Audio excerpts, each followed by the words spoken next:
عشق قاتل سے بھی مقتول سے ہمدردی بھی، یہ بتا کس سے محبت کی جزا مانگے گا۔ سجدہ خالق کو بھی ابلیس یارانہ بھی، حشر میں کس سے عقیدت کا صلہ مانگے گا۔ ہمیں اسلام یہ درس دیتا ہے کہ ظلم دیکھ کر اس پر خاموشی اختیار کر لینا ظالم کی حمایت کرنے کے مترادف ہے، یعنی ظالم میں اور تم میں کوئی فرق نہیں۔ اس وقت جہاں تم اسرائیلی اشیاء کا بائیکاٹ کر رہے ہو، وہیں پہ ان تمام لوگوں کا بائیکاٹ کرنا بنتا ہے جنہوں نے اس وقت کتنے بڑے ظلم پر مجرمانہ خاموشی اختیار کی ہوئی ہے۔ اور وہ حلقہ یارام تو بریشم کی طرح نرم، رزم حق و باطل ہو تو فولاد ہے مومن۔ اقبال کہتے ہیں کہ امن کا زمان نہ ہو تو مومن سے زیادہ نرم دل کوئی نہیں، ریشم کی طرح کوئی نہیں ہے، لیکن رزم حق و باطل ہو تو پھر فولاد ہے مومن۔ اسلام کہتا ہے کہ تمہاری محبت بھی اللہ کے لیے ہونی چاہیے اور تمہارے بغض بھی اللہ کے لیے ہونے چاہیے۔ اس وقت مسئلہ فلسطین حق و باطل کی جنگ ہے۔ یہ بالکل اسی طرح ہیں جیسے واقعہ کربلا کے بعد تمام مسئلہ ختم ہو گئے تھے، صرف دو رہ گئے تھے، ایک یزید اور ایک حسین۔ اس وقت بھی فلسطین نے لوگوں کو دو حصوں میں بانٹ دیا ہے، ایک ہے ظالم اور ظالم کی حمایت کرنے والا، اور ایک ہے مظلوم اور مظلوم کے حق میں بولنے والا۔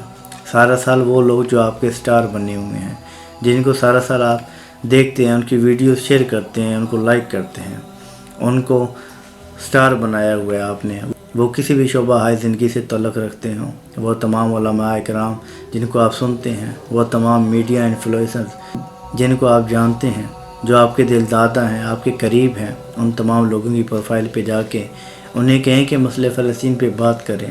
یہ جو لوگ سمجھتے ہیں کہ بولنے سے کیا ہوتا ہے، یاد رکھیں جس کی آواز کا قد جتنا بلند ہے وہ اتنا ہی پر اثر ہے، کیونکہ اسلام تو کہتا ہے کسی کے ساتھ چلو تو اسے پتہ چلنا چاہیے کہ تم اس کے ساتھ ہو، کسی کے خلاف ہو تو اسے یہ بھی پتہ ہونا چاہیے کہ تم اس کے خلاف ہو۔ درمیانی راستہ منافقت کا ہے۔ اس وقت منافقت اختیار نہ کریں، اپنا اپنا موقف دیں، کیونکہ یہ حق و باطل کی جنگ ہے۔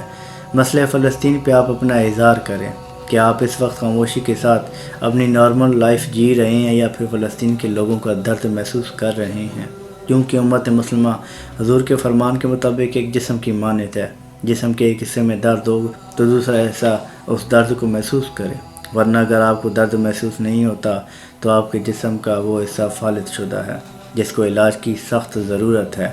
اور ہمارے بولنے سے فرق پڑتا ہے۔ پتھر اگر آخری ضرب پہ ٹوٹ جائے تو اس کا یہ مطلب نہیں کہ اس پہ جو پہلی ضرب لگی تھی وہ رائیگاں گئی تھی۔ جو بول سکتا ہے وہ بولے، جو لکھ سکتا ہے وہ لکھے، جو پرچم لہرا سکتا ہے وہ پرچم لہرائے، کیونکہ ہر چیز معنی رکھتی ہے۔ اسی طرح جب نمرود نے اتنی وسیع آگ جلائی تھی تو ایک پرندہ اپنی چونچ میں ایک پانی کا قطرہ لے کر آیا تھا۔